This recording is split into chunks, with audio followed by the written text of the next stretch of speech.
একটি জাতির ইতিহাসে এমন কিছু মুহূর্ত আসে যখন শোক কেবল একটি পরিবারের বা একটি রাষ্ট্রের মধ্যে সীমাবদ্ধ থাকে না, তা পরিণত হয় পুরো বিশ্বের আলোচনার কেন্দ্রে।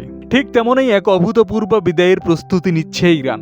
দেশটির সর্বোচ্চ নেতা আয়াতুল্লাহ আলী খামেনির রাষ্ট্রীয় জানাজাকে ঘিরে সৃষ্টি হয়েছে গভীর আবেগ, নিরাপত্তার সর্বোচ্চ সতর্কতা এবং আন্তর্জাতিক কূটনৈতিক তৎপরতা। ইরানের কর্মকর্তারা আশা করছেন এই জানাজায় কয়েক কোটি মানুষের উপস্থিতি হতে পারে, যা আধুনিক ইতিহাসের অন্যতম বৃহত্তম কিংবা সর্ববৃহৎ জানাজায় পরিণত হতে পারে। তেহরানের রাজপথ জুড়ে ইতিমধ্যেই শুরু হয়েছে শোকের আবহ। কালো পতাকা, কোরআন তেলাওয়াত, দোয়া ও কান্নায় ভারী হয়ে উঠেছে নগরীর পরিবেশ।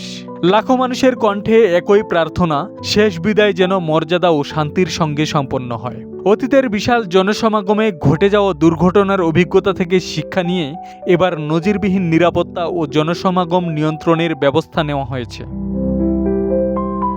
শুধু ইরানই নয়, বিশ্বের বিভিন্ন দেশের রাষ্ট্রনেতা, উচ্চপদস্থ প্রতিনিধি ও কূটনীতিকদের অংশগ্রহণও এই জানাজাকে দিয়েছে বিশেষ আন্তর্জাতিক গুরুত্ব।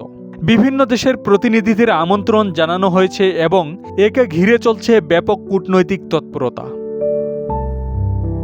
রাজনীতি, মতাদর্শ কিংবা ভূরাজনৈতিক বিভাজনের ঊর্ধ্বে উঠে মৃত্যুর এই মুহূর্তে যেন আবারও মনে করিয়ে দিচ্ছে ক্ষমতা, প্রভাব ও ইতিহাসের সব অধ্যায়ের শেষ পৃষ্ঠা একদিন নীরবতায় লেখা হয়। কোটি মানুষের অশ্রু, প্রার্থনা আর স্মৃতির মধ্য দিয়ে ইরান বিদায় জানাতে প্রস্তুত তার দীর্ঘ সময়ের সর্বোচ্চ নেতাকে।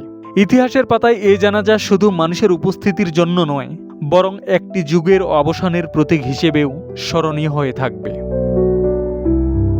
আব্দুস সালাম, প্রজন্ম 24।